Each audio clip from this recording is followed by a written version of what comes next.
কাগু আমার অস্বীকার গেছে যে নেক্সট বিশ্বকাপে তারা ভালো খেলবে, এই কথা আমার কাকু বলে নাই।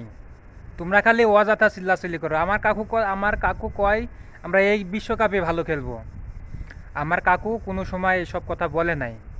তিনি একদম সংবাদ মিডিয়ার মাধ্যমেই তিনি এই কথা বলে দিয়েছে। নেক্সট বিশ্বকাপের কথা আমরা কোনো সময় বলি নাই। কাকুকে যদি আমরা বলি যে বিশ্বকাপ স্কোয়াডে তামিম নাই কেন, কাকু কয় যে আমি জানি না। যদি বলি বিশ্বকাপ স্কোয়াডে মিরাজ নাই কেন, কাকু বলে আমরা জানি না। যদি বলে যে বিশ্বকাপ স্কোয়াডে সাইফুদ্দিন নাই কেন, কাকু বলে এটা আমি জানি না, এটা নির্বাচকদের ব্যাপার। কাকু তুমি যদি নাই জানো, তুমি যদি কোনো কিছুই নাই জানো, তুমি যদি আন্ডা জানো, তাহলে তুমি কে চেয়ার নিয়ে বয়া রয়েছো কও? তুমি সভাপতি চেয়ারটা কেন নিয়ে বয়া রয়েছো? তুমি কিছুই যখন না জানো। হুম? মানে মাছ মারবা, কাদা মাখবা না, এই তোমার ধান্দা।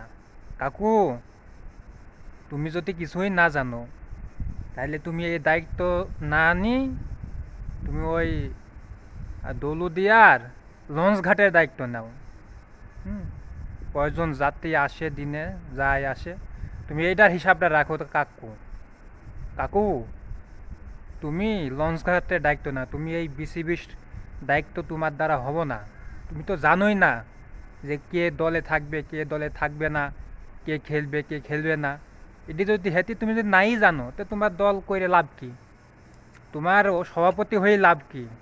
তুমি দৌলতদিয়ার লঞ্চ ঘাটে সভাপতি হও। ওখানে কয়জন সারা দিনের ভিতরে কয়টা লঞ্চ আপ ডাউন করে, এই হিসাব তুমি রাখো কাকু। তুমি তো সব বলে ফেলাইছো, আমি কিছু জানি না। কে জানে কাকু? এইসব ভক্কচক্কর বাদ দিয়ে দলটাকে আবার সুন্দর করে রাজনীতিক মুক্ত আমরা ক্রিকেট টিম দেখতে চাই। রাজনীতিক মুক্ত। আপনারা কি বলেন?